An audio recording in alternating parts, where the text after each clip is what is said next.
medios de comunicación. En política y en el fútbol, las cuentas Ignacio Escoco, que se escribe con el 5, por semifinales de la Copa Libertadores de América. Pero recién pensaba, ¿por qué si fue el martes vengo roto el viernes?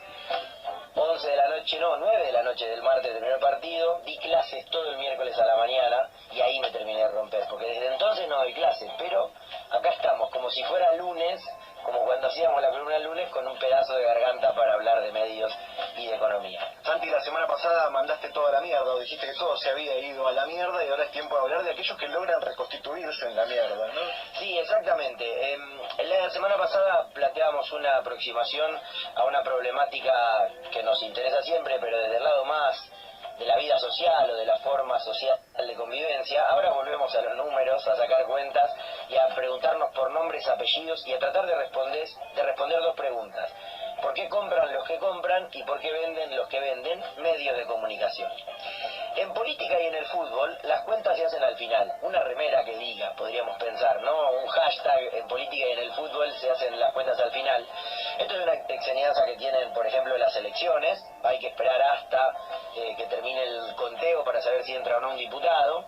También para sacar cuentas respecto de cómo termina un partido hay que esperar hasta el final. Porque hacer análisis sobre lo que pasó es más sencillo y invita menos a pifiar que hacer análisis antes de que pase, y si no, preguntarle al Turco Asís y sus pifies respecto de las proyecciones, ¿no? El que no arriesga no gana. Exacto, también es cierto que el que no arriesga no gana. Yo creo que los refranes pueden ser contradictorios, los pones todos arriba de la mesa y se contradicen. Recordemos que yo dije acá, en una película que estaba haciendo La Tribu en 2008, que iba a haber una ley de medios en la democracia. Después de eso no cambió nada, parece, pero acertamos. Bueno, parece que esa afirmación en política y en fútbol las cuentas se hacen al final, es posible hacerla también o tenerla presente para analizar otros campos específicos que no son solo los de la competencia deportiva o la cuestión de la disputa electoral. Porque la ruleta de venta y compra de medios, que digamos sería un elemento interesante para pensarlo en esos términos, nos dio otra serie de noticias esta semana.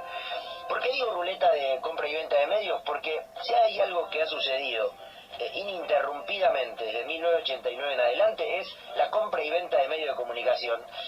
Y a propósito de esto, hace algunos días se presentó el libro Como Sea, que hicieron Pablo Fischer y Francisco Godínez, y en la presentación del libro Agustín Espada, invitado, dijo una cosa que a mí me pareció muy atractiva para pensar en el futuro, respecto de la comparación entre medios privados comerciales y medios sin fines de lucro.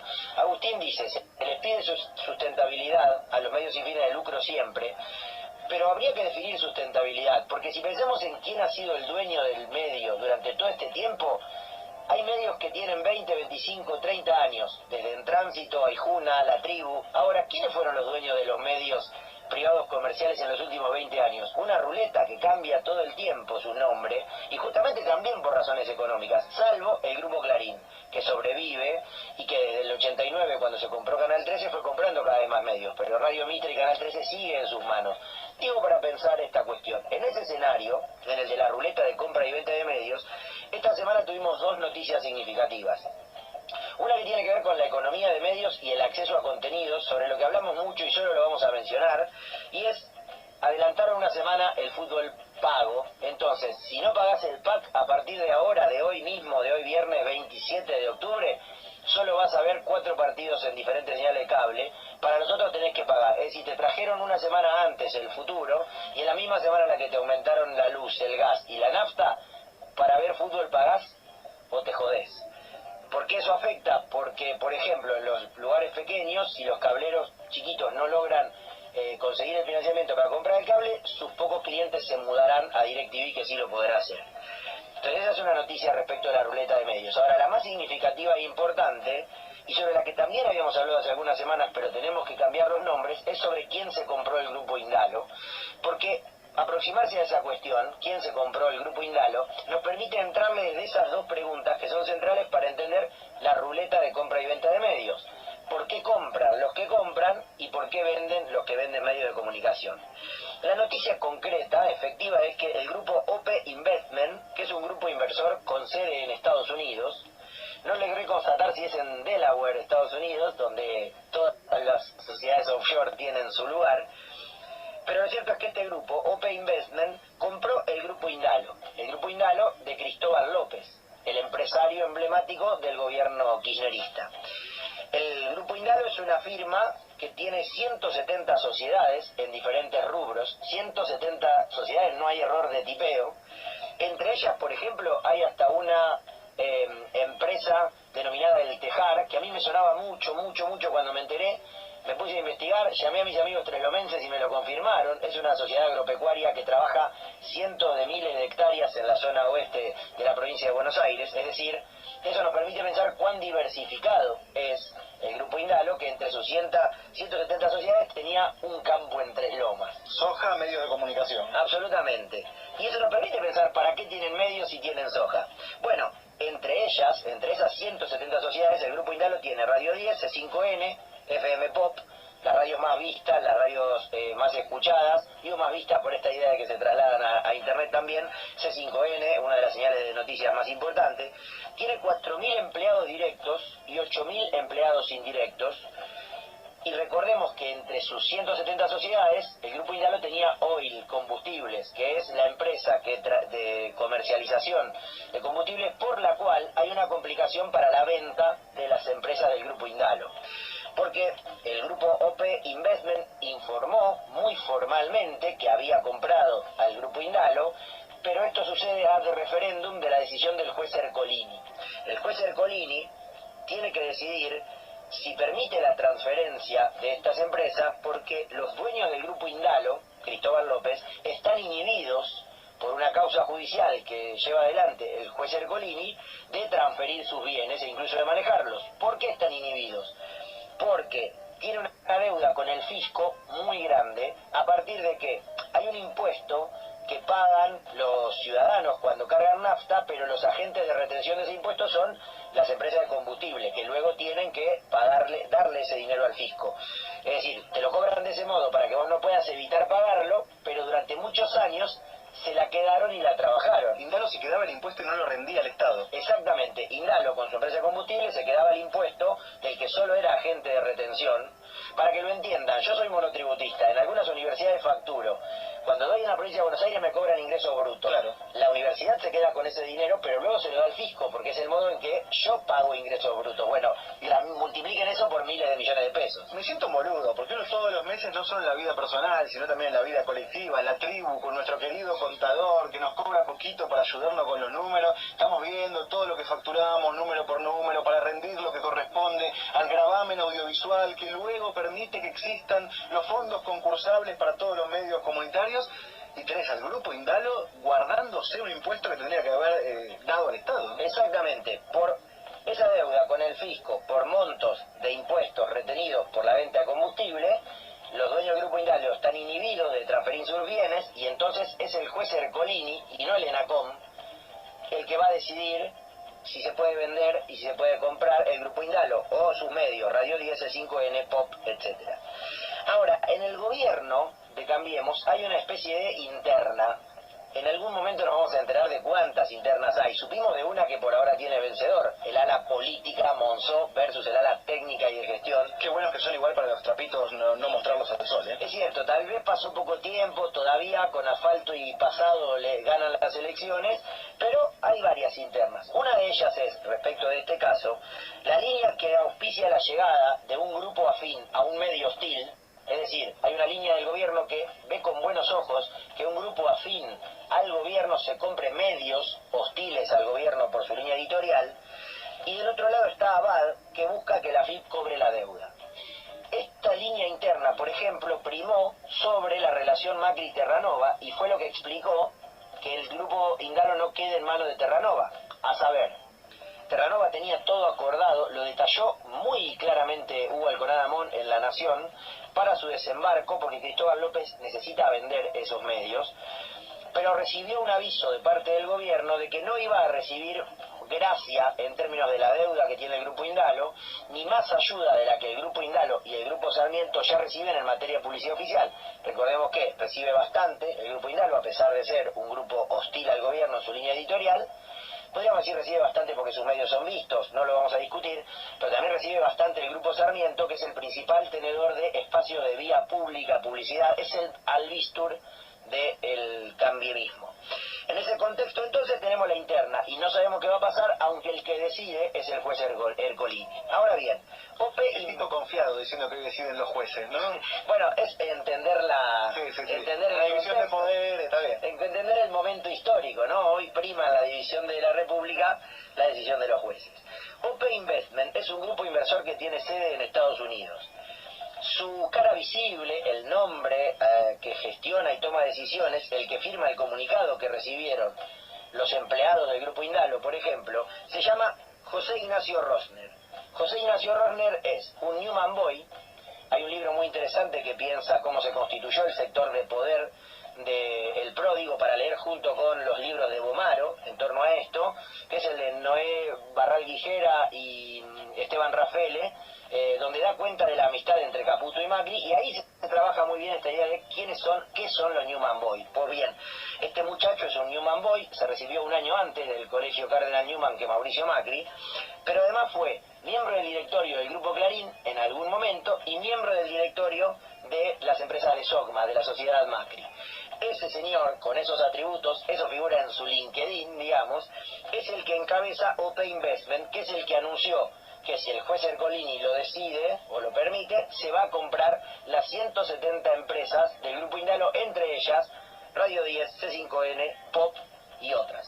Me entra un Fantino y te digo, vos me estás diciendo que un compañerito de banco del Newman de Macri se está comprando el paquete de Indalo y que por ende hay que pensar que esos medios de comunicación van a cambiar su línea editorial si esta transacción se termina de confirmar. Si yo fuera el Tato Young, que es de lo más serio que tiene esa mesa, te diría, para ser exhaustivo, Diego, este niato era compañerito de Ángelo Calcaterra, que es el primo que tiene un año más. Esto es lo que puede decir el gobierno respecto, no eran compañeros de colegio, porque iba un año antes este señor.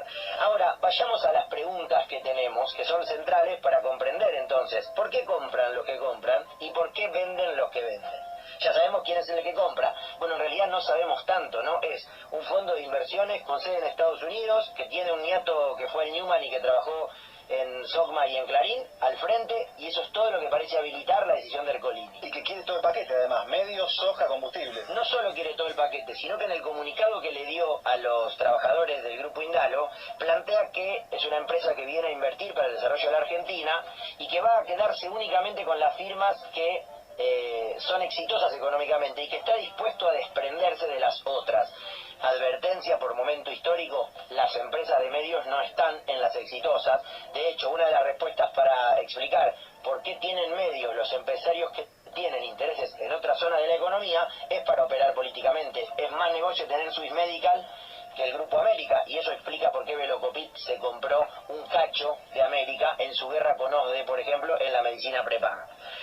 ¿Por qué compran los que compran? En primer lugar, porque pueden. Hay un viejo chiste que yo les hago a mis alumnos en las universidades en el que les pregunto por qué los futbolistas se hacen esos peinados que se hacen con esos jopos, y la respuesta que nunca encuentran es porque pueden. Yo no lo puedo hacer porque no tengo pelo suficiente. No puedo comprar medios porque no tengo pelo suficiente.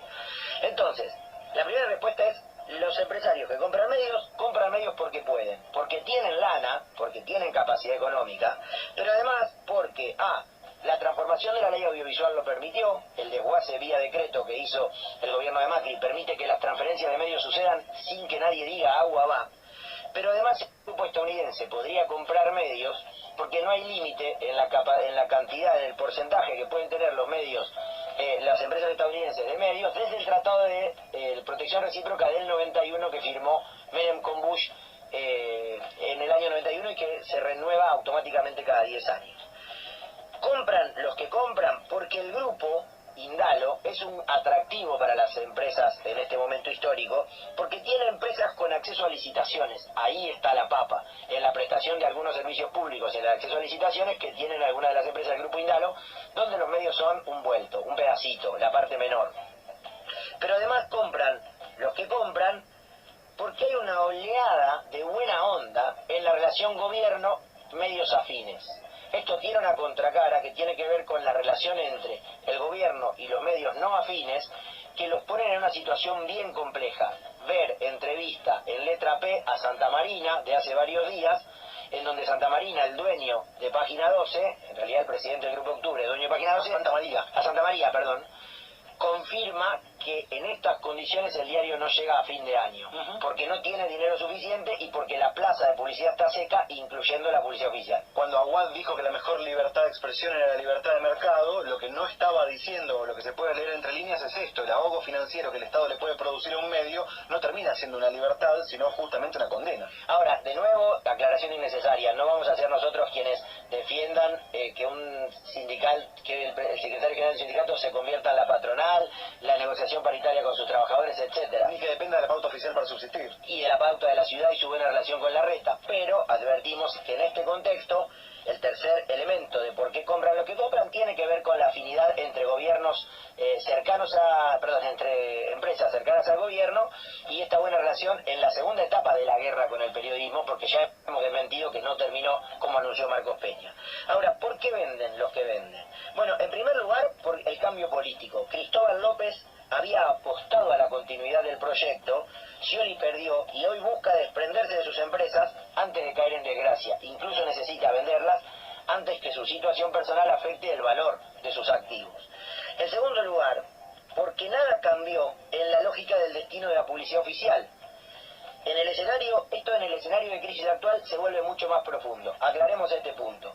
El gobierno kirchnerista le daba pauta a los afines, no le daba pauta a los hostiles. Esa lógica se mantiene, la lógica amigo-enemigo en el manejo de la pauta se mantiene, y entonces hoy, si sos un medio hostil al gobierno en tu línea editorial, no recibís tanta pauta como si fueras un medio afín. ¿En algún momento Cristina le sacó la pauta a Clarín? ¿Eso pasó? No, pero a Perfil le dio 0 pesos y tuvo un litigio judicial, y Clarín, por ejemplo, era el quinto o el sexto que más recibía, y hoy es claramente el primero. De nuevo, hay una discusión para dar ahí. Es el más escuchado, tiene que tener más pauta que los otros, quiero decir, nivel de audiencia puede ser un buen argumento, pero recordemos, como hemos anunciado aquí, que no hay relación entre lo pautado por la autoridad actual para decidir dónde pongo pauta y quienes reciben pauta. Es decir, reciben mucha pauta medios y periodistas cuyos medios no son los más vistos. Pero, en cualquier caso, como la lógica se mantiene, si vos quedaste del otro lado de la grieta, te conviene vender tu empresa, sobre todo si tu objetivo es operar económicamente y no políticamente con los medios. Y la última respuesta para por qué venden lo que venden sería que, a pesar del crecimiento en los niveles de audiencia que tienen algunos medios con línea editorial no afín al gobierno, cuando uno mira los ratings encuentra a la 750M entre los primeros puestos del rating, a Radio del Plata, a pesar de todos los problemas que tiene, compitiendo todavía en términos de audiencia, el crecimiento que tienen algunos medios que no son afines, justamente porque hay pocos y entonces ese público se corre a esos contenidos. Es muy difícil vender publicidad en este contexto. El gobierno anterior lo planteaba en términos concretos. Moreno presionaba a los potenciales anunciantes de que no pongan pauta en los medios privados hostiles al kirchnerismo. Estos no necesitan hacerlo. Y en ese contexto, esto se vincula con la crisis de financiamiento que tienen los medios de comunicación, que no saben quién paga la cuenta en este momento. Entonces, mientras se constatan los efectos permanentes que tienen las medidas transitorias del gobierno, dichas por el gobierno, los decretos que cambiaron la ley, generaban efectos momentáneos, pero el mercado se va concentrando cada vez más y eso no es nada transitorio, lo que seguimos viendo es que cada vez son menos los dueños de los medios y cada vez la línea editorial es menos diversa en un contexto de primavera política del cambiamismo. Una sensación que tuve el otro día haciendo un pequeño zapping televisivo a las 9, 10 de la noche, hora de noticieros, programas políticos y demás, es que extrañamente, esto obviamente no está investigado a fondo, solo una sensación y la podemos desandar más adelante, extrañamente la televisión pública me pareció de lo más interesante para mirar como variedad de miradas en el marco de los mapas del mapa de medios hoy, ¿no? Sí, absolutamente. Primero, es muy fácil la comparación con el pasado. Canal 7 hoy no es un medio ultra oficialista como lo era antes, y se constata la línea editorial de los contenidos periodísticos y también de algunos programas que han sido como las gemas de la gestión cambiemita, como el programa de María O'Donnell. De hecho, mañana en la televisión pública estrenan un programa conducido por Levi Getati, un investigador que podríamos vincular a las ideas de este gobierno, Universidad de Itela, y Florencia Halfon-Laxman, que es una periodista que podríamos etiquetar como por lo menos no kirchnerista. Y sus primeros invitados van a ser Fontevecchia, José Nathanson y Durán Barba. Eso solo puede aparecer hoy en la televisión pública, que tiene esto que vos marcás. Si uno hace zapping en la televisión, ¿qué medios ubicaría dentro de los que no son ultraoficialistas? Telefe, que está despolitizado y en su línea editorial tiene periodistas con ideas contrarias, Cristina Pérez, ultracambienista, digamos, y Reinaldo Sietecase, que no lo es, y la televisión pública. El resto es todo periodismo gendarme, como dice Martín Becerra, periodismo de operaciones y periodismo ultraoficialista. Hay ahí una ventanita, podemos trabajarlo en el futuro. Santiago Marino, Fuerte al Medio, los viernes en la mar.